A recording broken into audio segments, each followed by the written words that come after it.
Nós estamos aí na sétima igreja, Apocalipse 3, certo? Amanhã nós vamos fazer uma revisão de todas as igrejas, ver o que foi que nós vimos em cada uma, para nós seguirmos adiante, tendo a certeza que todo mundo compreendeu esses temas, ok? Então vamos lá. Apocalipse capítulo 3. Refazendo aqui o trajeto, saímos da ilha de Patmos, passamos por Éfeso, Esmirna, Pérgamo, Tiatira, Sardes, Filadélfia e agora chegamos em Laodiceia. Coloquei aqui o trajeto de uma forma mais interativa, ó. Então tá aí o trajeto. Passamos por Éfeso, que começou no ano 31, na morte de Jesus, e foi até o ano 100, que é a morte de João, período da igreja primitiva. Depois fomos para Esmirna, que foi do ano 100 até o ano 313, a época da igreja perseguida pelo Império Romano. Ano 100, morte de João, 313, decreto para acabar a perseguição. Depois fomos para Pérgamo, que foi do ano 313 até o ano 538, que foi a igreja da transição, a igreja um processo de apostasia. No ano 313 foi o decreto para terminar a perseguição, em 538, que começou o poderio, a supremacia papal. Aí nós chegamos em Tiatira, que foi do ano 538 até 1517, que foi a igreja em apostasia total, em trevas totais. Ano 538 começou a supremacia papal e 1517 começa a reforma protestante. E é esse o período da igreja de Sardes, que começa de 1517 e vai até 1798. Todo o período ali da reforma protestante e o desdobramento dela, desdobramento da reforma, certo? E aí a igreja de Filadélfia, que vai de 1798 até 1844, que foi ali o movimento milerita e o surgimento da igreja adventista.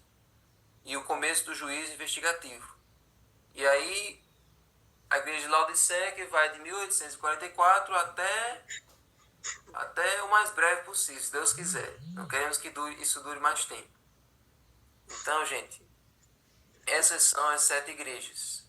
Essas são as 7 fases da igreja cristã que nós já estudamos aqui. Amanhã nós vamos rever isso, fazendo um breve resumo, que eu já estou fazendo todo dia, né? Antes de falar da igreja do dia, eu faço esse resumo aqui todos os dias, mas vamos fazer de novo até vocês decorarem, até vocês aprenderem. Então, essa daí é a igreja de Laodiceia. Então, João escreveu essas 7 cartas da ilha de Patmos, da ilha solitária, e mandou para cada uma dessas igrejas. Então, gente, vamos agora para a igreja de Laodiceia. A igreja de Laodiceia nós encontramos em Apocalipse 3.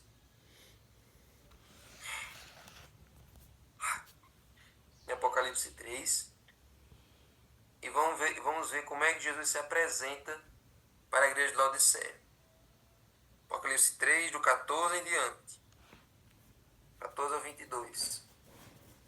Então essa igreja vai justamente aí de 1854 até a volta de Jesus. Olha só. Lembrando que todas as igrejas têm aquela apresentação, um elogio, uma reprovação, um conselho e uma promessa. Certo? Então vamos ver como é que Jesus se apresenta para Laodiceia. Ele diz o seguinte, ó. Ao anjo da igreja de Laodiceia escreve: estas coisas diz o Amém, a testemunha fiel e verdadeira, o princípio da criação de Deus. O Amém é uma designação que é dada para Jesus. Lá acho que em Efésios, se não me engano, em Coríntios, diz que para todas as promessas de Deus encontram em Jesus o Amém. Jesus é o sim para todas as promessas de Deus, que Amém é a mesma coisa que sim, assim seja, certo? Com certeza.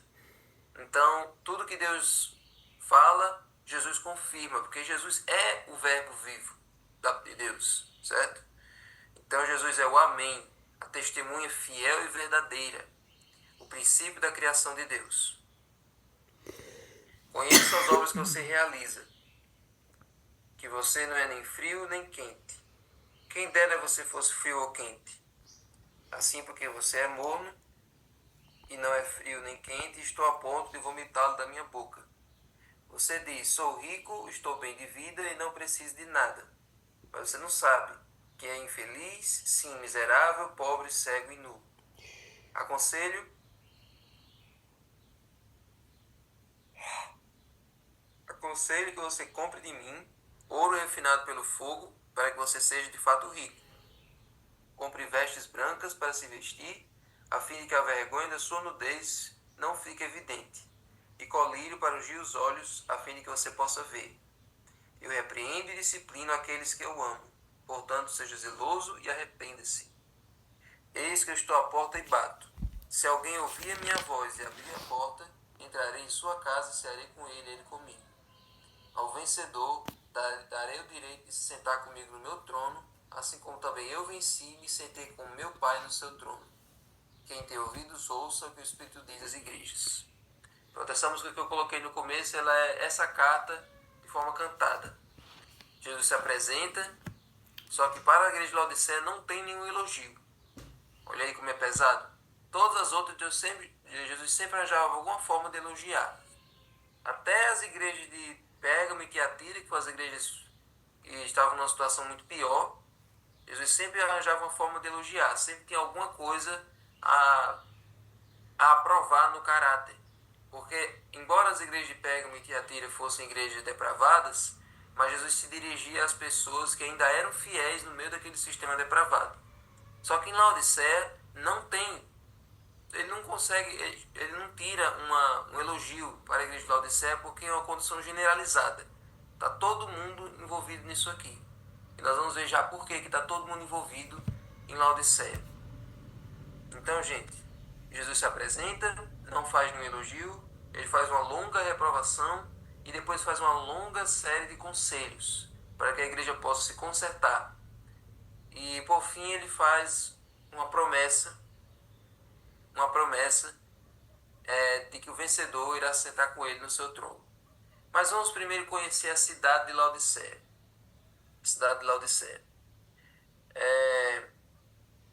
A cidade de Laodiceia, gente, ela possuía o maior centro bancário da Ásia Menor, especializado em câmbios, trocas de ouro e moeda estrangeira. No coração da cidade ficava uma das maiores escolas de medicina do mundo antigo, famosa por curar os olhos a partir de um colírio à base de sulfato abundante na região. Possuía um centro têxtil que produzia e exportava tecidos finos, certo? E mais, tem mais algumas curiosidades sobre a cidade de Laodiceia. Lá na cidade tinha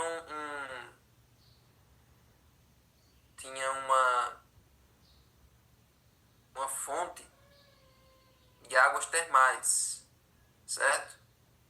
Essa fonte de águas termais, que era num lugar chamado Hierápolis, era por causa de uma combinação de minerais que tinha na cidade.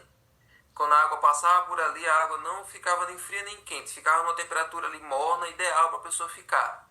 Porque uma água gelada demais é desconfortável, uma água quente demais também é desconfortável. Então, uma água morna era uma fonte termal onde você poderia ficar ali de forma mais confortável e de forma até terapêutica, certo?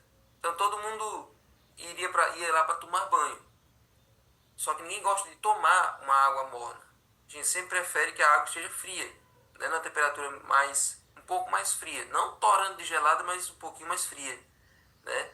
E também ninguém gosta de uma água quente, a não ser que seja um chá ou um café. Que não é o nosso caso, nosso caso é cevada, né? Só que ali, em Laodiceia, tinha essa condição, certo? E a igreja de Laodiceia, quando João escreveu essa carta para essa igreja, ela já existia há uns 40 anos. Inclusive, quando Paulo escreve a carta de Colossenses, nós estudamos agora na escola sabatina, na lição anterior, ele também fala da igreja de Laodiceia. E o que dá a entender é que Paulo também escreveu uma carta para a igreja de Laodiceia, só que essa carta se perdeu, não chegou até nós. Ele saúda a igreja que está fundada em Laodiceia, certo? Então, essas são algumas curiosidades sobre a cidade, sobre a igreja real de Laodiceia. ok? Então, gente, Jesus ele se apresenta dessa maneira. E agora, vamos entender por que Jesus usa essa maneira de se apresentar para essa igreja. Olha só, o nome Laodiceia é um termo grego que deriva de duas palavras, Laos e Dikaios, que significam respectivamente povo e juízo, julgamento do povo ou o povo do juízo, certo? Então Laos é povo e Dikaios é juízo. Então essa carta é direcionada para uma igreja que está vivendo no período do juízo. Então todos nós, desde 1798 para cá, ou melhor, desde 1844 para cá, já estamos vivendo no período do juízo investigativo. Todas as outras igrejas que passaram até agora, elas não viveram esse período. Todas as igrejas não viveram o período de juízo. Elas viveram aquele período que Jesus estava no lugar santo do santuário celestial, perdoando, mas os pecados continuavam lá. Desde então, Jesus vem perdoando e apagando os pecados e começando o juízo investigativo. Certo? Por que o juízo investigativo começa junto com o dia da expiação, com o fato de Jesus apagar os pecados?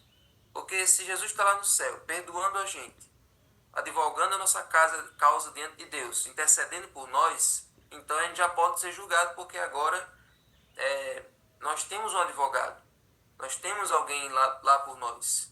Então o julgamento, o juízo investigativo começa primeiro por aqueles que já aceitaram Jesus um dia, para saber se eles realmente estão indo a Jesus todos os dias e reconhecendo Ele como seu Salvador. Não só uma vez na vida, mas todos os dias. Então, por isso nós estamos vivendo nesse período do juízo investigativo. Certo? Então, gente, por incrível que pareça, essa igreja que vive no período da última fase da igreja, da última fase da humanidade, no período do juízo investigativo, ao invés dessa igreja se consagrar ainda mais, essa igreja entra num processo de letargia. E é por isso que nós vemos aí Jesus dizendo, é melhor que você fosse frio ou quente.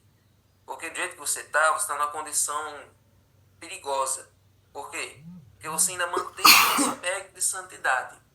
Você ainda mantém um aspecto de que está tudo bem. Você passa uma sensação, você quer passar uma fachada de que você é espiritual, de que você é uma pessoa consagrada, de que você é uma pessoa ativa na igreja. Mas isso é tudo fachada. Eu conheço você. O que Jesus está querendo dizer para cada uma das igrejas é o seguinte.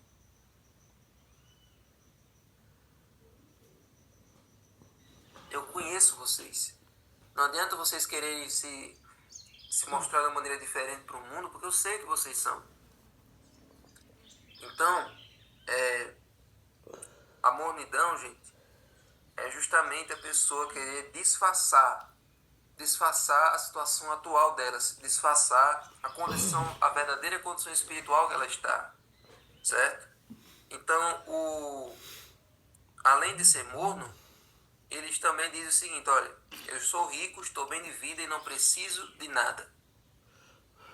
A pior condição de uma pessoa é ela achar que não precisa de arrependimento, é ela achar que está tudo bem. É a mesma condição do fariseu publicano. O fariseu fica orando de si para si mesmo. Eu acho aquele uma coisa, esse detalhe que Jesus coloca na parábola, um detalhe bastante assustador. A pessoa orava de si para si mesmo, não orava diretamente para Deus. E ele orava se exaltando e dando graças a Deus por não ser como as outras pessoas, inclusive como aqueles que estavam perto dele. Então o laodiceano é do mesmo jeito. Ele dá graças a Deus porque ele não é como o evangélico, ele dá graças a Deus porque ele não é como o católico, ele dá graças a Deus porque ele não é como os outros da Ubanda. Então ele se acha melhor. Ele se acha melhor. Ele se acha mais santo, ele se acha mais próximo do céu do que essas pessoas. E por causa disso, ele não sente necessidade do arrependimento. Ele não consegue enxergar que ele é pecador também. E eu já percebi isso várias vezes. Quando na escola sabatina, às vezes a gente chega numa hora da aplicação da mensagem lá, e as pessoas ali da classe só aplicam para as pessoas de fora. Só aplicam para as pessoas de fora o princípio ali da lição. Sendo que aquela lição deveria ser aplicada primeiro para nós. Parar de jogar nos peitos dos outros. Jogue para nós. Nós que precisamos ser sacudidos. As pessoas de fora não estão passando pelo juízo investigativo. Quem está passando pelo juízo investigativo são primeiros da casa de Deus. Então, essa igreja, ela não percebe que ela não tem nada. Ela acha que tem tudo. E uma coisa também que pode nos levar à arrogância espiritual é a gente se orgulhar da verdade. Se orgulhar do conhecimento teórico que a gente tem. A gente estudou numa vigília que desde o tempo de Ellen White já tinha gente assim. Pessoas que se orgulhavam de ser o povo da Bíblia, que se orgulhavam de conhecer as profecias. Sabe essas profecias que nós estamos estudando até agora? De Daniel? Pronto. A igreja adventista chegou num período, já no tempo de Ellen White, dos líderes, eles organizarem disputas, debates, brigas de Bíblia, para que eles pudessem sobressair como os mais inteligentes, como os mais conhecedores da verdade. Gente, o conhecimento das profecias é um privilégio nosso, mas que não deve ser usado de forma orgulhosa, de forma soberba. O conhecimento das profecias deve nos levar a uma condição de transformação interior e de humilhação diante de Deus. Deus, eu não sou digno de conhecer tudo isso, mas já que o Senhor me revelou, me ajuda a estar preparado para esses dias, me ajuda a me humilhar, me ajuda a ser uma pessoa diferente, para que quando o Senhor voltar eu possa estar consagrado, eu possa estar humilde para receber a natureza celestial. Então, não é para você se achar por causa das verdades que você tem. Ah, porque as outras igrejas não sabem de nada. Ah, porque essas outras religiões não ensinam nada que preste. Ah, porque esses outros pastores só fazem roubar o dinheiro do povo. Aqui é o lugar onde tem a verdade. Aqui é o lugar da igreja verdadeira. Não é pra gente ficar se orgulhando de forma arrogante por causa disso. É sim pra gente se sentir privilegiado, a gente se sentir realmente especial, mas não a ponto de que esse conhecimento nos baste. Só o conhecimento não nos basta. Só a parte externa, essa crosta de religiosidade, isso é prejudicial. Porque os doutores no tempo de Jesus sabiam a lei de cor e salteado. Os fariseus conheciam a lei de cor. Eles se orgulhavam de ter aquilo decorado. Mas cadê que isso levou eles a aceitar Jesus como Messias? Eles crucificaram Jesus. Então a igreja de Laodiceia está nessa mesma condição. Então, quem não se acha pecador está no pior estágio, está na pior situação. Quem não vê que está errado, não tem como mudar, não tem como melhorar. Jesus só pode fazer transformação em quem quer essa transformação. Então, essa igreja também, ela acha que também não precisa de nada, mas Jesus disse que além dela ser pobre, ela é cega e ela é nua. Essa igreja está nua. Eu não sei se vocês já ouviram falar disso, mas existe uma psicologia nos sonhos, que toda vez que você sonha que está nu, que você está sem roupa, está pelado na frente do povo, é um sinal de que você passou ou vai passar por alguma vergonha na sua vida. Você está com alguma coisa no seu caráter que está manchado diante das pessoas. Você cometeu algum deslize na frente de alguém. Eu já ouvi essa explicação psicológica dos sonhos. E na vida espiritual também do mesmo jeito. Essa igreja, ela acha que está bem vestida. Essa igreja acha que está com uma roupa que protege ela das pessoas. Mas na verdade, ela está nua. Na verdade, todo mundo percebe que aquilo ali é fachada. Todo mundo sabe que aquilo ali é só uma falsa santidade. Então Jesus olha para nós, Jesus já detecta imediatamente qual é o nosso problema. Então, gente, tudo isso são sintomas dessa igreja do período dos últimos dias. Essa igreja deveria ser a mais consagrada de todas. Era para essa igreja estar mais fervorosa do que a igreja de Éfeso, que era a igreja primitiva. Era para ter sido o contrário. A igreja de Éfeso, que foi a primeira, que era a igreja que esteve mais distante da volta de Jesus, né? Era para ela estar nessa condição, porque ela foi a primeira. Eles podiam pensar assim, como Jesus vai voltar daqui a uns 2000 anos, então a gente pode ficar tranquilo aqui. Mas a igreja de Éfeso, que foi a igreja mais distante da volta de Jesus, que foi a primeira igreja, ela foi a mais consagrada. Nunca mais existiu um movimento de consagração tão grande quanto a de Éfeso. E nós, que estamos nas unhas na sujeira das unhas dos dedos da estátua, né? Nós estamos nos últimos dias, nós estamos nessa situação. Por que nós estamos assim? Sabe por que nós estamos assim? Por que Jesus não coloca nenhum elogio para Laodiceia? Vocês lembram da parábola das 10 virgens? Tinha 5 prudentes, que fizeram a reserva do azeite, e 5 nécios, que não fizeram a reserva do azeite. Umas estão se preparando, as 5 estão se preparando todos os dias, que somos nós que estamos aqui. Estamos aqui todos os dias buscando o Espírito Santo, buscando aprender mais das profecias para a gente não ser pego de surpresa. E existem as outras que não estão se preparando. Só que a parábola diz que todas pegaram no sono. Todas pegaram no sono. Até as que estão se preparando. Então isso é uma coisa que realmente intriga a gente. Por mais que a gente se prepare, a parábola diz que todos vão pegar no sono. Então, inevitavelmente, todo mundo passa por essa situação de Laodiceia. Por isso Jesus olha todo mundo como Laodiceia. Nós todos estamos envolvidos nisso. Agora, tem aqueles que estão envolvidos nisso e não estão fazendo nada para mudar. Nós estamos envolvidos nisso, mas nós estamos querendo ser diferentes. Enquanto nós estivermos buscando bom azeite, à parte. Enquanto nós estivermos buscando o Espírito Santo, nós não estamos letárgicos. Nós não estamos mortos. Todo mundo aqui está pegando fogo. Então, enquanto nós estivermos lutando contra essa condição da profecia, nós estamos indo no caminho certo. E é aí que entra Jesus com os 3 remédios dele. E esses 3 remédios servem para todos nós. Os 3 remédios de Cristo, eles são eficazes porque ele é o médico dos médicos. Ele é um médico eficaz. Então Jesus ele chega aqui com 3 remédios. O primeiro é ouro. Ouro refinado pelo fogo. E agora preste atenção que os remédios, eles não são oferecidos gratuitamente. A salvação Jesus oferece de graça, certo? A salvação Jesus oferece de graça. Só que esses remédios a gente precisa ir atrás. Esses remédios a gente precisa comprar dele. Não de forma monetária, mas significa adquirir com ele, buscar com ele de forma fervorosa. Certo? Então, Jesus oferece aqui o ouro refinado pelo fogo. O que significa esse ouro refinado pelo fogo? Representa justamente a fé. Uma fé provada e aprovada através das provações. Jesus disse que se nós tivermos uma fé do tamanho do grão de mostarda, nós podemos mandar uma montanha se mover de lugar e ela vai se mover.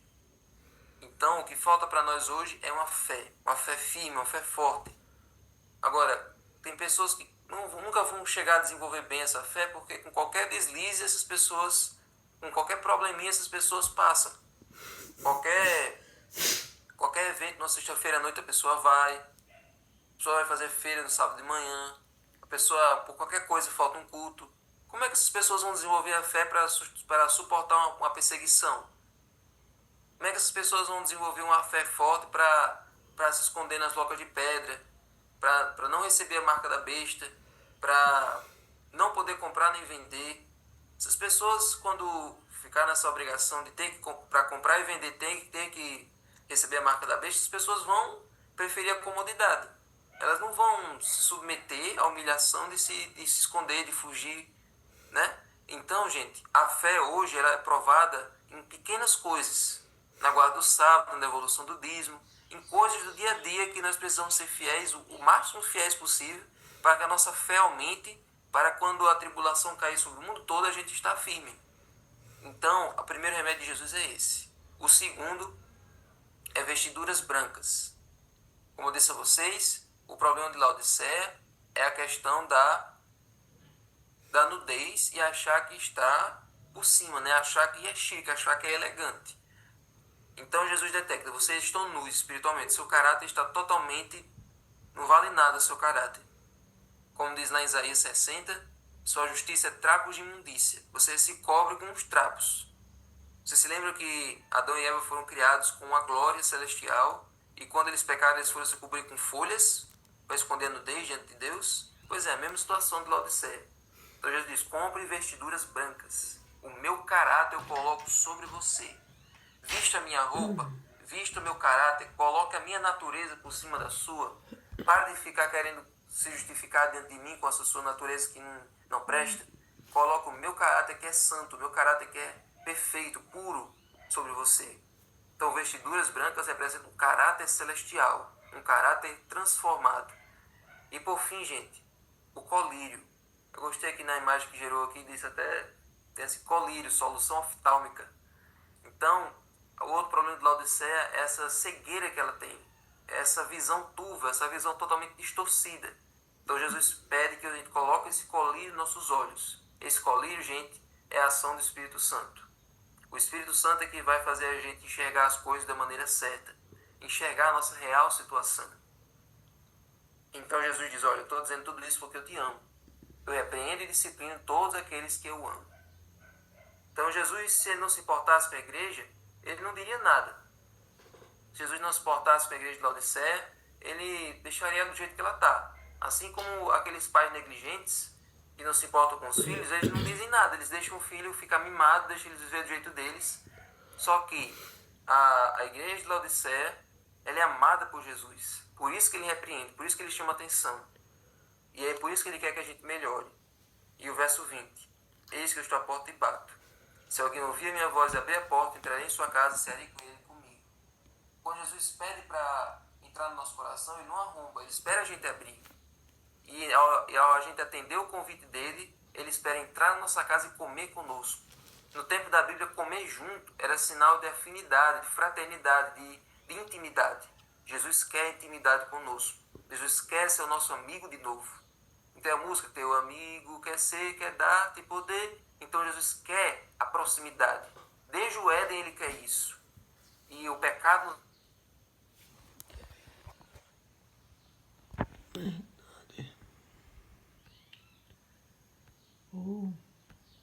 Tô pertinho de terminar. A pessoa entrou antes das 6h20, 5h20.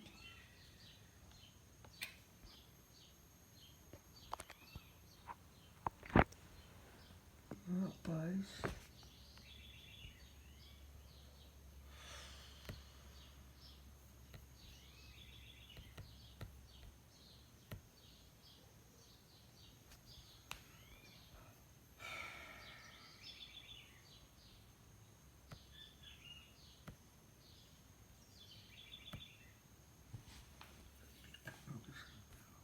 como era no começo.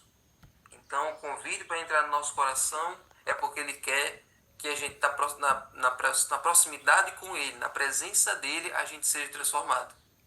Jesus disse para Abraão o seguinte, olha, eu sou Deus Todo-Poderoso, ande na minha presença e seja perfeito. Não tem como a gente ser perfeito, não tem como o nosso caráter ser melhor do que o que é, indo à presença de Deus apenas 3 vezes por semana. Não tem como a gente melhorar a nossa vida espiritual buscando a Deus somente nos dias de culto. Jesus disse, viva na minha presença, ande na minha presença todos os dias. É somente assim que a gente melhora. Então, é habitando o nosso coração, é deixando Jesus morar no interior do nosso coração o tempo todo, de forma contínua, que a gente muda.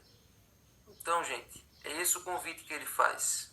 Ele repreende disciplina, ele puxa a orelha daqueles que ele ama, certo? Como ele ama todos nós, ele quer ver a gente melhor. Jesus olha para nós e vê o nosso potencial. Ele vê para nós e vê no que a gente pode se tornar e não no que a gente está agora. Agora nós estamos todos letárgicos. Agora estamos todos mornos, achando que está tudo bem. Mas Jesus vê o que cada um de nós pode se tornar se a gente estudar mais a Bíblia, se a gente orar mais. Ele vê cada um de nós como pontos de luz em nossa casa, nosso bairro, nosso local de influência. Então, que nós possamos cumprir o ideal de Deus para nossa vida. Que nós possamos cumprir esse plano, esse sonho de Deus para nós. E aí, gente, se nós fizermos o que Ele está pedindo aqui, se tomarmos os remédios que Ele nos dá, se vivermos o cristianismo de forma vívida, de forma prática, então vai se cumprir a promessa dEle. Vamos nos sentar do lado dEle no seu trono e vamos reinar com Ele pelos séculos dos séculos. Amém? Então, gente, que nós possamos pedir a Deus para que a nossa condição melhore, para que a nossa vida possa mudar, que Ele possa nos esquentar todos os dias que nós possamos ter aquele mesmo brilho que nós tínhamos no começo. Que o primeiro amor possa ser sentido novamente em nossa vida. Que aquele fervor que levava a gente a falar de Jesus com tanta coragem, com tanta intrepidez, possa voltar ainda mais. Que nós estamos muito perto, cada dia mais perto daquele dia. Cada dia mais perto de encontrar nosso Salvador. Amém? Amém. Senhor Deus, aqui, Senhor, estamos reconhecendo a nossa situação, reconhecendo, Senhor, a nossa deficiência, reconhecendo a nossa fragilidade espiritual. Sim. Nos ajuda, Senhor, a nunca nos ensoberbecermos, a nunca permitirmos que o orgulho cegue a nossa vista, a ponto de nos acharmos melhores do que os outros, porque nós não somos. O cristão é diferente do incrédulo, porque, embora os dois sejam pecadores, mas o cristão ele tenta lutar contra o pecado. Então nos ajuda a lutar contra esse erro e nos ajuda, Senhor, a termos empatia por aqueles que ainda estão no erro. Por favor, Senhor, nos dá o mesmo espírito do samaritano. O sacerdote passou e não se importou. O levita passou e não se importou. Mas o samaritano veio e cuidou daquela pessoa.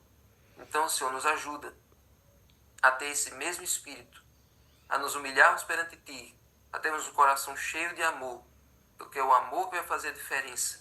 O amor é que nos mantém com a nossa vida ativa.